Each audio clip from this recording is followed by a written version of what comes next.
स्कंद पुराण और पद्म पुराण के अनुसार आप लोगों को ये वैशाख के महीने की महिमा के बारे में हम आपको बता रहे हैं कि वैशाख का महीना अति पुनीत होता है। इस वैशाख के महीने में जो भी लोग भक्ति भावना करते हैं, श्रद्धा से दान पुण्य करते हैं और अपना भजन इत्यादि बढ़ाते हैं, तो उनका सीधा सीधा वैकुंठवास के लिए किनारा बनता है। अतः इस वैशाख के महीने में आप लोग जो है ज़्यादा कुछ नहीं कर सकते हैं, तो कम से कम एक तरह का कोई भी नियम बना लें जिस नियम का आप पूरे महीने तक पालन करें। ये माघ मास भी कहा जाता है। भगवान विष्णु के लिए ये महीना बहुत प्रिय है। इस महीने में जो भी लोग भगवान विष्णु की भक्ति करते हैं, उनके नाम से उनका जप करते हैं, उनका कीर्तन करते हैं और उनके प्रति आस्था और श्रद्धा रखते हुए जो भी धर्म कर्म करते हैं, उससे करोड़ों गुना फल, जो सामान्य दिनों में जो आपको फल प्राप्त होता है पूजा पाठ का, उससे करोड़ों गुना फल प्राप्त होता है वैशाख के महीने में। अतः इसलिए इसको माघ मास कहते हैं। इसका विशेष महत्व है। आप इस विशेष महत्व को समझें कि इस पूरे महीने में, अर्थात ये 2 अप्रैल से लेकर के 1 मई तक का मास है। इस महीने में आप कोई भी एक नियम बना लें, जैसे कि इसमें स्नान करना तो परम आवश्यक है। यदि आप पूरे महीने सूर्योदय से पूर्व अथवा सूर्योदय के समय तक भी अगर आप स्नान कर लेते हैं, तो इस स्नान का भी विशेष पुण्य प्राप्त होता है। आपका सूर्योदय के बाद का स्नान करना इसमें नियम में नहीं आता है। अतः आप एक ऐसा नियम बना लें कि हमको प्रतिदिन सूर्योदय से पूर्व ही स्नान कर लेना चाहिए। यदि केवल इतना ही नियम बना करके आप चलते हैं, तो भी भगवान विष्णु की आपके ऊपर महती कृपा होती है। इसके साथ में आप विष्णु भगवान की पूजा, उनके नारायण जाप, ओम नमो नारायणाय, ओम नमो नारायणाय, ओम नमो नारायणाय, इस तरह से अगर उनका जाप भी करते हैं तो नारायण भगवान आपसे बहुत प्रसन्न होते हैं और आपके लिए सीधा सीधा वैकुंठ लोक खाली मिलता है। इसके साथ में यदि आप कोई अनुष्ठान करते हैं, एक अनुष्ठान तो आपका प्रारंभ में ही हो गया कि आपको सर्वप्रथम स्नान अपने समय के अनुसार ही करना है। दिन भर स्नान करने से मतलब नहीं है इतना, जितना कि आप सूर्योदय से पूर्व ही स्नान कर लेते हैं, तो ये नियम के अंतर्गत आता है। वैशाख के महीने में सवेरे ही सवेरे आपको जग करके अपने शौच इत्यादि से निवृत्त होने के बाद में आप स्नान करते हैं और स्नान करते समय हर हर गंगे, ओम नमो नारायण, ओम नमो नारायण, गंगा सिंधु सरस्वती च यमुना गोदावरी नर्मदा कावेरी सरयू महेंद्र तनया चुड़वंती वेदिका क्षिप्रा वेत्रवती महासुर नदी ख्याता चया गंडकी पुण्या पुण्य जलय समुद्र सहित कुर्वंत वो मंगलम, कुर्वंत वो मंगलम, कुर्वंत वो मंगलम। इस तरह से आप बोलते हुए स्नान करें। ज़्यादा लंबा आप नहीं बोल सकते हैं तो ओम नमो नारायणाय, ओम नमो भगवते वासुदेवाय, इतना भी नहीं कर सकते हैं तो ओम हर हर गंगे, हर हर गंगे, हर हर गंगे, इस तरह से बोलते हुए आप प्रतिदिन सूर्योदय से पूर्व स्नान कर लें। यदि ये आपका नियम पूरे महीने 1 मई तक चलता है, तो इससे भी आपको करोड़ों गुना फल प्राप्त होता है। दूसरी बात, इस नियम के साथ में यदि भगवान जी को आप चरणोदक करते हैं, उनको पंचामृत स्नान करते हैं, चरणोदक लेते हैं और तुलसी दल इत्यादि से भगवान विष्णु की पूजा करते हैं, तो इसका भी आपको करोड़ों गुना फल प्राप्त होता है। जो भी कर सकते हैं, थोड़ा अधिक जितना भी कर सकते हैं आपको करना चाहिए। ये वैशाख का महीना पवित्र होता है और इसमें इस बात का विशेष ध्यान रखा जाता है। इसके अलावा आप जो जरूरतमंद लोग हैं उनको आप दान कर सकते हैं। दान करें, पुण्य करें। वैशाख के महीने में किया गया दान सूर्य ग्रहण के समय पर जो करोड़ों गुना प्राप्त होता है उससे भी करोड़ों गुना फल प्राप्त है इस वैशाख के महीने में दान पुण्य करने से होता है, इसलिए विशेष महत्व है। इस महीने में आप किसी भी प्रकार से दान करिए, अन्न का दान करिए, मुद्रा का दान करिए, धन का दान करिए, वस्त्रों का दान करिए, जो भी आप कर सकते हैं। ज्यादा नहीं कर सकते हैं तो सूक्ष्म से सूक्ष्म कर सकते हैं, जैसे चींटियों को आटा वाटा डाल सकते हो, जैसे चींटियां, पक्षियों को आप कोई अन्न डाल सकते हो, उससे भी आपको पुण्य मिलेगा। गौ माता के लिए आप रोटी निकालें नियमित रूप से, 1 महीने का ये अगर आप नियम करते हैं कि सबसे पहली सीखी रोटी गाय के लिए निकालें, आप गाय को भोजन कराइए, इसका भी आपको करोड़ों गुना फल प्राप्त होगा। इसके अलावा कुत्ते को आप खाना खिलाइए। तो मेरे कहने का मतलब ये है कि जितने भी जीव हैं उन जीव जंतुओं को आप भोजन कराते हैं, अन्न का दान करते हैं, वस्त्र का दान करते हैं, धन का दान करते हैं, तो उसका आपको करोड़ों गुना फल प्राप्त होता है। यही वैशाख के महीने की खासियत है। अतः इस महीने में आपको अपने और भी कोई कर्म कांड हैं उनको सूक्ष्म करके वैशाख के महीने के नियम का पालन अवश्य करना चाहिए, और आप करें और फिर देखें। ज्यादा और कुछ नहीं कर सकते तो केवल पूरे 1 महीने के लिए आप ऐसी व्यवस्था सोचें मन में कि हमको पूरे महीने में झूठ नहीं बोलना है, आप सत्य का आचरण करें। स्नान तो प्रथम है ही है, इसके बाद में आप केवल ये आचरण अपना लें कि हमको पूरे 1 महीने तक सत्य का आचरण करना है, अर्थात झूठ नहीं बोलना है। तो विषम परिस्थितियों में भी आप झूठ नहीं बोलें, 1 महीने में कोई बड़ी बात नहीं है, ये आप करना चाहे कर सकते हैं। तो केवल सत्य का आचरण करें, इससे भी आपको वैकुंठ की प्राप्ति निश्चित होनी है, यहाँ में कोई संदेह नहीं है। तो इस तरह के नियम, और इसमें आप हवन कर सकते हैं। आपको जो दीक्षा प्राप्त मंत्र है, जो आपके गुरुजी ने मंत्र दिया है, आपके कोई भी इष्ट हो इससे कोई मतलब नहीं है, आप उस मंत्र का जप करते हैं और अधिक से अधिक जप करते हैं, तो उसका जप करने से सामान्य दिनों में आपको जितना पुण्य प्राप्त होता है उससे करोड़ों गुना पुण्य प्राप्त होता है वैशाख के महीने में। तो आप अपने मंत्र को, अपने गुरु मंत्र के जाप को संख्या बढ़ा दीजिए और अपने इष्ट देव का मन ही मन ध्यान करिए और जाप करिए, उसके हवन कर सकते हो। जैसी भी व्यवस्था हो आपकी, उस व्यवस्था के हिसाब से आप न्यूनाधिक, मतलब जितना भी कर सकते हैं, 1 माला का हवन कर सकते हैं, 2 माला का हवन कर सकते हैं, यानी 108 बार आहुति दें, 2 से 16 बार आहुति दें, अथवा अधिक दें, अथवा सभी देवी देवताओं की आहुति दें, या अपने घर में हवन कराएं, अपने घर में भगवान विष्णु की कथा कराएं। ये सब पुण्य के ही कारण है, ये सब पुण्य है। और इस वैशाख के महीने में इतने सारे पुण्यों में से, जैसे आपके घर में किसी का बर्थडे है, केक कट रही है, और भी व्यवस्थाएं हो रही हैं, अपने बंधु बांधवों को आपने निमंत्रण करके बुलाया है अपने घर पे, तो ये सब कर ही रहे हैं, तो आप इसके साथ में अपने आध्यात्मिक यानी अपने धर्म को जोड़ दीजिए, उसमें आप हवन कराइए, उसमें आप मंत्र का जाप करिए, भगवान का भोग लगवाइए। जो भी रसोई तैयार होती है उसमें सबसे पहले जिस बच्चे का भी बर्थडे है, जन्म दिवस है, उस बच्चे के द्वारा भगवान विष्णु के लिए अर्पण कराइए। तुलसी दल इत्यादि से जरूर ध्यान रखें इस बात का कि तुलसी पत्र जरूर जो है भगवान विष्णु के भोग के साथ में अर्पण करना चाहिए। शालिग्राम को भी वहीं विराजमान करके उनको भी तुलसी दल का आसन वासन दे करके ही उनकी भी पूजा करनी चाहिए। इतना सब कराने के बाद वस्त्र इत्यादि भगवान विष्णु को अर्पण कराना चाहिए, और उसके बाद में फिर आप अपने बंधु बांधवों के साथ में, जो भी आपके बंधु बांधव आए हुए हैं जिनके लिए आपने भोजन इत्यादि की व्यवस्था की है, आप उनके साथ में भोजन कर लीजिए, उन्हें कराइए, ये भी पुण्य है।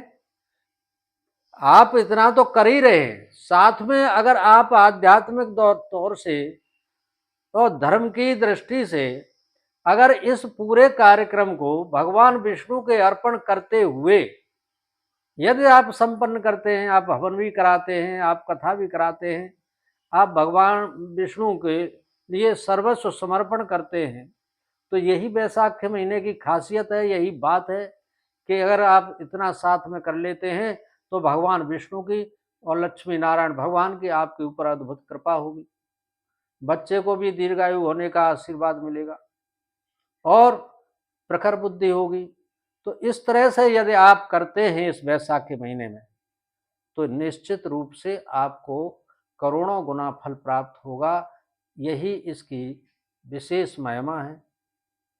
अब थोड़ी बात लंबी पड़ जाएगी, आप ध्यान से सुने और पूरा ही सुने तो ज़्यादा अच्छा रहेगा। कि काशीपुरी में एक राजा थे, चक्रवर्ती राजा थे, जिनका नाम था कीर्तिमान। और कीर्तिमान राजा इक्ष्वाकु वंशु में राजा नरक के पुत्र थे। तो जैसे राजा नरक थे तो इक्ष्वाकु वंशु के जितने भी राजा हुए हैं बड़े प्रतापी, बड़े बलशाली, बड़े धर्मात्मा हुए हैं। तो उन्हीं में कीर्तिमान थे। तो कीर्तिमान भी बड़े यज्ञ करने वाले, जाप करने वाले, धर्म करने वाले और सबके साथ न्याय संगत कार्य करने वाले थे। अन्याय नहीं हो पाए इस बात का विशेष ध्यान रखते थे। तो एक बार वो अपने घोड़े पर सवार होकर के मृगया के हिसाब से वो घर से निकले, अपने महल से आखेट के वास्ते निकल के गए। तो वो घूमते घूमते उस अयोध्या साइड में पहुंच गए, घने जंगल में पहुंच गए। तो वहां उन्होंने एक विशेष बात ये देखी कि तमाम साधु संत जो है बड़ी बड़ी व्यवस्थाएं कर रहे हैं, जंगलों को साफ कर रहे हैं, वहां झोंपड़ी बना रहे हैं, वहां छायादार वृक्षों के नीचे जो कांटे हैं उन कांटों को हटा रहे हैं और वहां बैठने योग्य जमीन समतल बना रहे हैं। जहाँ झरने झर रहे हैं वहां से पानी को इकट्ठा करके वो एक साइड कर रहे हैं, स्वच्छ पानी इकट्ठा कर रहे हैं जिससे लोग पी सकें। इस तरह से सारी व्यवस्थाओं में साधु संत लगे हुए थे। राजा नरक को देखा तो राजा कीर्तिमान को देखा।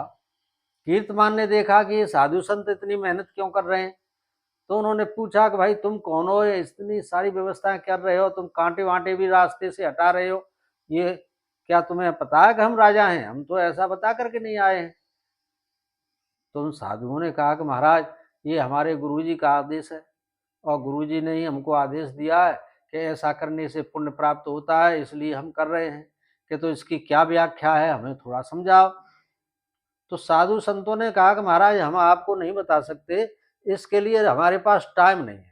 अगर हम आपको ये सब कथाएं सुनाएंगे तो फिर हमारा ये कार्य अधूरा रह जाएगा। इसलिए हमें सफाई करने का जो लक्ष्य मिला है, हम केवल आदेश का पालन कर रहे हैं, हमें सफाई करनी है। आपको सारी जानकारी यदि करनी है तो हमारे गुरु जी के पास चले जाओ, वशिष्ठ जी बैठे हुए हैं। तो राजा जो है वशिष्ठ जी के पास पहुंच गए। वशिष्ठ जी ने देखा कि राजा कीर्तिमान आ रहे हैं। बड़ी सौभाग्य की बात है कि हमारे कुटिया पर राजा कीर्तिमान आ रहे हैं। कीर्तिमान के बारे में तो सभी को मालूम था कि कीर्तिमान कैसे राजा हैं, अच्छे हैं। तो कीर्तिमान ने जाकर के महाराज वशिष्ठ जी को प्रणाम किया। तो वशिष्ठ जी ने उनको बहुत अच्छा आसन दिया बैठने के लिए और उनके छाया वाया की व्यवस्था की, उनके लिए शुद्ध जल की व्यवस्था की और उनका आदर सत्कार किया। आदर सत्कार जब हो गया और थोड़ी देर राजा आराम से बैठ लिए, तब जो है वशिष्ठ जी पूछा कि महाराज आप किस कारण से आप पधारे? तो महाराज कीर्तिमान बोलते हैं कि हे प्रभु, हे गुरुदेव, मैं सिर्फ इसलिए आपके चरणों में आया हूँ आपसे जानकारी करने के लिए कि आपके यहाँ ये तमाम साधु संत बड़ी सेवा जंगल में कर रहे हैं, इधर से उधर उधर से इधर तमाम अच्छी अच्छी व्यवस्थाएं, रास्ता को निष्कंटक बना रहे हैं और पानी वानी की व्यवस्था, कुआं बावड़ी इत्यादि की व्यवस्था हो रही है। तो ये सब क्या मतलब है? आप हमको बता देते, हम करवा देते। आप महात्माओं को भजन करने के बजाय इस कार्य में लगा दिए। तो वशिष्ठ जी ने कहा कि राजन, आपको नहीं पता है इसका कारण क्या है। ये वैशाख का महीना प्रारंभ हो गया है और इस वैशाख के महीने में इसको माधव मास भी कहा जाता है। इस महीने में ये इस महीने के कर्मकांड हैं। इसमें दान करना, पुण्य करना, हवन करना, कीर्तन करना, जप करना, भूखों को भोजन कराना, प्यासे को पानी पिलाना, प्याऊ लगवाना, ये इस महीने का विशेष कर्म है। इसलिए हमारे साधु महात्मा सब गए हैं, रास्ते में किसी भी प्रकार को, किसी भी पथिक को कष्ट न हो, उसके लिए छाया की व्यवस्था करना। अधिक धूप के कारण कहीं जाकर के विश्राम ले तो छाया हो, वहां वृक्षों के नीचे सफाई कर देना, जिससे रास्तागीर आकर के बैठ जाए और उस छाया का आनंद ले सके। तो इसलिए ये वैशाख के महीने में ये सब कर्मकांड होते हैं। इसके अधिष्ठाता हमारे विष्णु भगवान हैं। इससे विष्णु भगवान प्रसन्न होते हैं और ऐसे लोग जो इस तरह से सेवा करते हैं तो उनको वैकुंठ लोक की प्राप्ति होती है। ये कारण है। इसलिए राजन, यही ये साधु संत कर रहे हैं। अब तो राजा के मन में भी यही भाव पैदा हो गया कि अब मैं भी ऐसा ही करूंगा और मैं भी सेवा करूंगा। तो राजा जो है लौट करके काशीपुरी पहुंच गए और काशीपुरी में जाकर के उन्होंने हाथी पे एक नगाड़ा बंधवाया और नगाड़े को पीट पीट करके चारों तरफ शोर मचवाया कि बैसाख के महीने में 8 वर्ष से लेकर के 80 वर्ष तक के जितने भी वयस्क, वृद्ध और बालक जो भी होंगे, वो प्रातः काल, पहला नियम लागू कर दिया उन्होंने कि प्रातः काल सूर्योदय से पहले ही स्नान करेगा। ये आदेश हो गया, राजा का आदेश। चक्रवर्ती राजा है, उनका आदेश हो गया कि 8 वर्ष से लेकर के 80 वर्ष तक के वयोवृद्ध, बालक, युवा प्रातः सूर्योदय से पूर्व स्नान करेंगे। साथ में आदेश था कि यदि कोई स्नान नहीं करेगा तो वो दंड का भागी होगा। उसको ऐसा दंड मिलेगा जैसे चोर को दंड मिलता है। ये कठिन आदेश था उनका, सख्त आदेश। अब इसके लिए व्यवस्था कैसे की जाए, क्योंकि सबको पता है कि राजा का आदेश है कि प्रातःकाल सूर्योदय से पूर्व ही स्नान करना है, सबको ही स्नान करना है। तो राजा क्या देख रहा है, हम नहीं कर पा रहे या हमने नहीं किया। तो इसलिए राजा ने हर एक गांव और हर एक क्षेत्र में अपने अधिकारी नियुक्त कर दिए और एक एक अधिकारी के नीचे 10-10 घुड़सवार 10-10 कर दिए कि जिससे वो पता लगाएं, जासूसी करें और जासूसी करने से ये पता लगे कि किसने स्नान नहीं किया है, जिससे उसको दंड दिया जाए। जब ऐसी चर्चाएं पूरे क्षेत्र में, पूरे राज्य में, चक्रवर्ती राज्य में हो गई तो हर एक व्यक्ति प्रातः सूर्योदय से पूर्व ही स्नान करने लगा। उसके बाद अपनी दिनचर्या जो भी आप कर रहे हो करो, कोई दिक्कत नहीं। राजा को दान करना चाहते हो तो करो, अपनी तुम्हारी इच्छा है। लेकिन स्नान पे एक बहुत बड़ा आदेश पारित कर दिया था कि आपको स्नान करना ही। तो सभी ने स्नान प्रारंभ कर दिया। अब इधर क्या होता है, इसी तरह से पूरा राजा कीर्तमान का राज्य धर्म से प्रफुल्लित हो गया। हर आदमी धर्म की बात करे, धर्म की चर्चा करे, सत्संग करे, भजन करे, अपने उसे वयोवृद्धों का सम्मान करे, बच्चों से बड़े प्यार की भाषा बोले, कहीं कोई लड़ाई नहीं, कहीं कोई झगड़ा नहीं, किसी से किसी की कोई वैमनस्यता नहीं रही। अब इधर धर्मराज क्या सोचते हैं,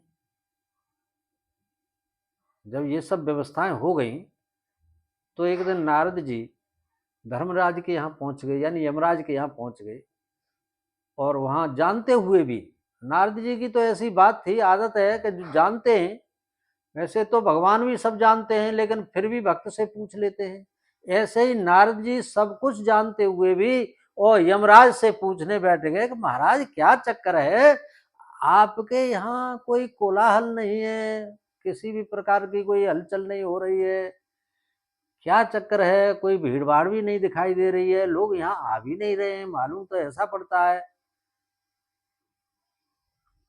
तो धर्मराज जो है मुंह लटकाए बैठे थे। तो उन्होंने कहा नारद जी अब क्या बताएं हमारे साथ क्या हो रहा है। हम अपने कर्तव्य का पालन नहीं कर पा रहे। हमको जो कर्तव्य मिला था अब हम इस समय कर्तव्यहीन हो गए हैं। क्यों? कि हमको कर्म ही नहीं मिल रहा है। हमारे यहाँ कोई नहीं आ रहा है, न हमारे स्वर्ग लोक में कोई आ रहा है, न कोई हमारे यहाँ नरक लोक में आ रहा है। अब नहीं आ रहा है तो फिर अब हम करें तो करें क्या? कि फिर महाराज ये जा कहाँ रहे हैं? मृत्यलोक से जितने जीव प्राणी आ रहे हैं शरीर छोड़ छोड़ करके, तो फिर ये किधर जा रहे हैं? तो धर्मराज बोले कि महाराज ये सब विष्णु लोक को जा रहे हैं, बैकुंठ में जा रहे हैं, सब बैकुंठ में। कि तो प्रभु इसके बारे में फिर आपने क्या सोचा है? आप हाथ पर हाथ रखे बैठे रहेंगे? आप कर्म के विपरीत आपका कार्य हो गया तो फिर अब क्या करेंगे क्या नहीं करेंगे? कुछ तो सोचा होगा। कि कुछ नहीं सोचा। अब हम उपाय सोचेंगे, पूछेंगे किसी से। कि किससे पूछोगे? चलो ब्रह्मा जी के पास चलते हैं, वो कुछ बताएंगे उपाय। तो धर्मराज नारद जी के साथ में ब्रह्मा जी के पास गए। ब्रह्मा जी को प्रणाम किया, ब्रह्मा जी को अपनी पूरी व्यथा सुना दी। तो ब्रह्मा जी ने कहा कि प्रभु इसमें मैं तो कुछ नहीं कर सकता हूं, मेरा कार्य अलग है। चलो विष्णु भगवान के पास चलते हैं। तो विष्णु भगवान के पास गए। शांताकारम भुजगशयनम पद्मनाभम सुरेशम विश्वाधारम गगन सदृशम मेघवर्णम शुभांगम लक्ष्मीकांतम कमल नयनम योग वृद्ध्यानगम्यम वंदे विष्णु भवैरम सर्वलोकैकनाथम हरि। लक्ष्मी नारायण बैकुंठ में पहुंच गए। अपनी बात कही उन्होंने कि ऐसे ऐसे हमारे साथ हुआ है। तो उन्होंने कहा कि अब ऐसा ही होगा। वैशाख के महीने में राजा कीर्तमान के यहाँ सभी नियम का पालन कर रहे हैं, धर्म का पालन कर रहे हैं, इसलिए ये सब बैकुंठ में आ रहे हैं। इसमें कोई सुधार कोई तुम्हारी में नहीं सुन सकता। फिर भी आप अपने ड्यूटी पर हैं, आप अपने कर्तव्य पथ पर हैं, तो आपके पास फिर भी जो आए उसका आप करिए। खैर वो चले आए, कोई समाधान तो नहीं मिला उन्हें। लौट करके यमराज ने योजना बनाई कि मैं कीर्तमान को ही पथभ्रष्ट कर दूं, कीर्तमान को मैं मार दूं, जिससे जो है ये सब व्यवस्थाएं चरमरा जाएंगी और फिर लोग मेरे पास आने लगेंगे। तो यमराज ने हजारों करोड़ों की सेना अपनी राजा कीर्तमान के राज्य के चारों तरफ फैला दी और स्वयं भी अपना दंड लेकर के महाराज कीर्तमान के ऊपर प्रहार किया। कीर्तमान एक बार के लिए तो डर ही गए थे, लेकिन तब तक भगवान विष्णु का चक्र सुदर्शन आ गया और आकर के उसने जो उस दंड का पीछा किया, दंड का पीछा किया, दंड भागा, दंड के टुकड़े टुकड़े कर दिए। अब तो धर्मराज हाथ जोड़ के खड़े हुए थे कि महाराज क्षमा करें, क्षमा करें, अब हम कहाँ जाएं। तो वो तुरंत विष्णु भगवान के पास उनकी शरण में पहुंच गए थे।